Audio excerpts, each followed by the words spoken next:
นี่ย่างมาเบิ่งเป็ดไข่พี่น้องเบิ่งเป็ดไข่อยู่ในโกดไม้นี่เป็ดไข่มาเห็นเห็ดมึงเนี่ยฮะเห็ดขาวพี่น้องโอ้จนแก่นะเห็ดนะ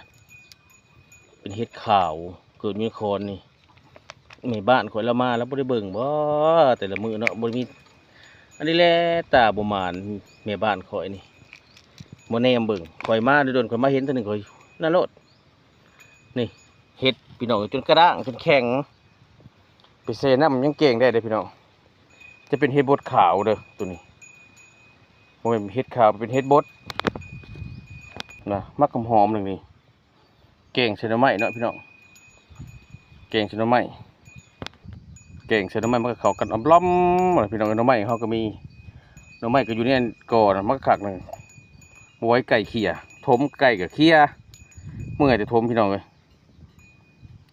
ฝากกดติดตามเด้อพี่น้องเด้อหมู่เพื่อนทั้งหลาย